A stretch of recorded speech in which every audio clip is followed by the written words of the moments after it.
This is a walkthrough of student work for the fabricated landscape project. So this first project was put together using a drawer that had computer parts in it. And the original landscape was this. And you can see that there's a really great foreground in the picture, midground, a strong horizon line. And that's what really helps to then take all these flat objects and turn them into the depth of that project. And if we look closely, you'll see there's things like motherboards, and then they were also used kind of at different scales. And I think the most brilliant part of this is that the keyboards were used in repetition for the sky. And I think that worked out really well. So overall, there's not that many parts, and you don't have to use every single thing in your drawer.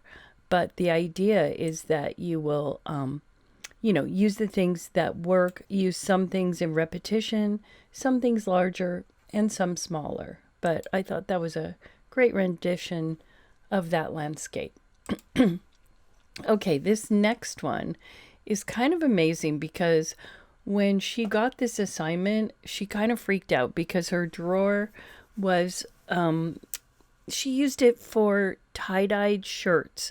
So it was all the kind of dye and t-shirts, rubber bands, and things like that that she would use. Her original landscape looked like this. And again, it's got this great one-point perspective. And so that really helped in creating this, which I think is even more amazing. And if you look closely, she was very creative in how she used the items. So the background for the sky is really just one t-shirt. And then she rolled up the t-shirts into these kind of pinwheel shapes that made the clouds, if you can see that. And then if we look down here, she had the rubber bands. These are t-shirts and then rubber bands that she used.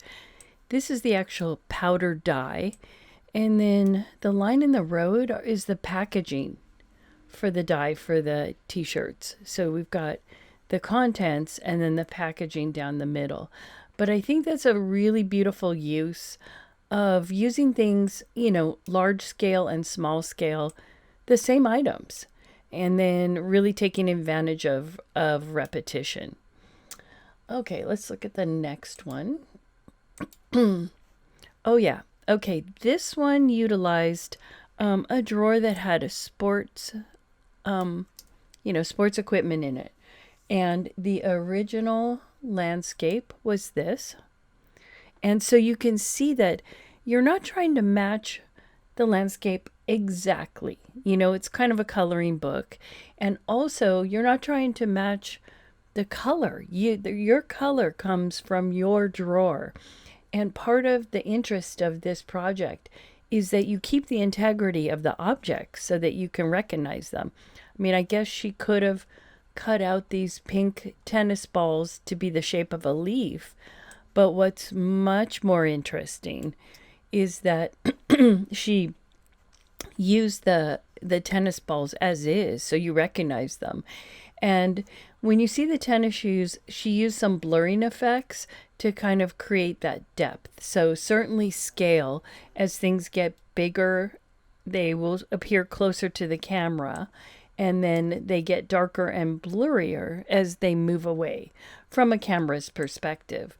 And on the bottom here is towels for sports. And then these are gloves for workouts. So yeah, it's kind of an amazing transformation of those items.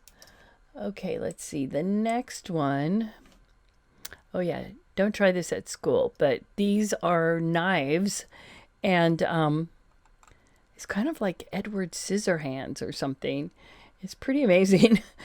And so what she did is this came from using a picture like this. Again, some really distinct horizon line and I think she thought about the item she had and had pre-visualized that she could use those knives as part of the tree. So that's what she created.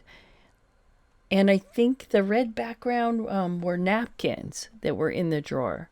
So she used that for the background. And so going very large with some items and then super detailed with other items is a real key to this project. And talk about detailed. This one has amazing detail. Her original image was this. And then she was using the contents of a kind of drawer that had bobby pins and barrettes, hair ties. And when you zoom in on this thing, it is unreal. Like, do you see these bobby pins? And some of the things we're going to learn is how to group these things so that you're not placing them one and then one and then one. I mean, you'd go insane. So there's some really interesting use of detail here. And the outcome is just beautiful.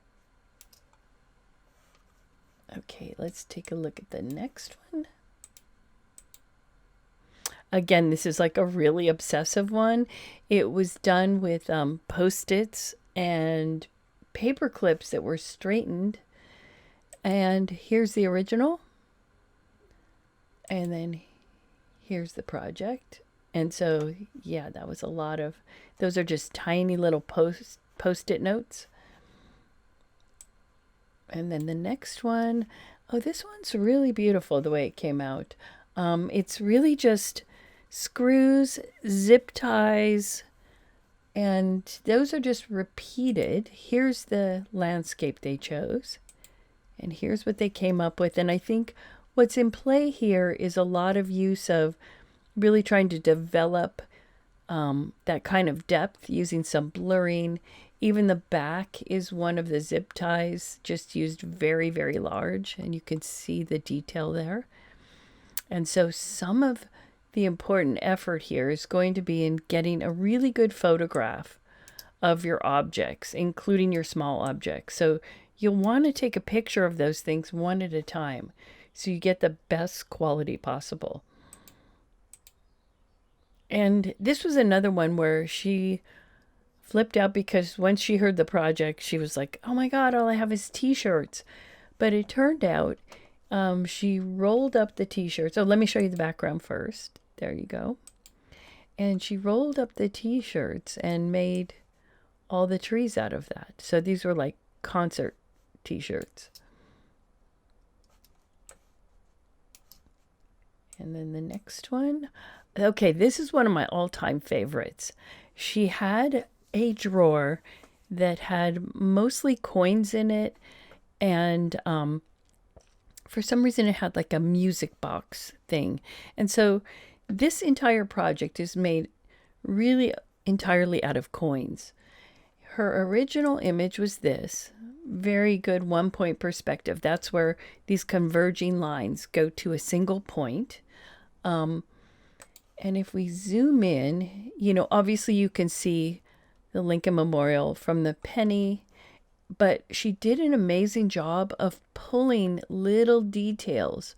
And oh, by the way, the background is a quarter, which is really nice with these eagle wings. But I think what's really amazing is over here on the banks of the shore, she built these trees out of the leaves that you find on I think a nickel is what she used. And so she cut that out and then created all these, even these tiny little trees, and then created a reflection in the water.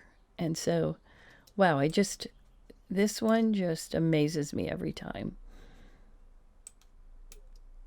And then this one, the Great Wall of China, built out of a Rubik's Cube. And this one, just to show you, is just stuff from the kitchen. So she brought a drawer that had spices and created this landscape. Oop. And then, I always thought this one was interesting. He had a drawer that had camera stuff in it, just old camera equipment. Here's his original. He did more of a cityscape and kind of demolition down here. And if you go into the picture, you see that all the demolition he just kind of piled up. He thought it was appropriate because it was all old film cameras. And he stacked up cameras here and some negatives, parts of the cameras. And then what I thought was great is his background was the camera strap. So that red in the background was just the strap you would put around your neck from the camera. So that was a really nice one. And then this one, this was made out of a drawer that had, these are like these kind of scrunchy toys, and these were concert tickets. The original was this, and then that was his outcome. I think these are USB flash drives. And again, again, that perspective really works. And then this one, this is the last one. It's a sewing drawer.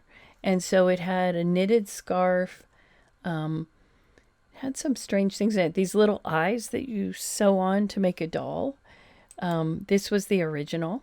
Again, you know, that line that goes out to the sea really helps. There were so many things that help build the depth in this picture. And, you know, one of the techniques that she used is, this is just the same eye, you know, that you would put on a doll. And she just repeated it. And as she did, they got smaller as they went further away. And same, I'm not even sure what that item is. And so that's what's really building the perspective. And if I could give you any advice is, first of all, get the best picture you can of your item. And then pick and choose where you're going to go big and where you're going to go detailed. So in other words, like, this is massive detail in these eyes and whatever's out here. But then this is just one picture of a knitted scarf.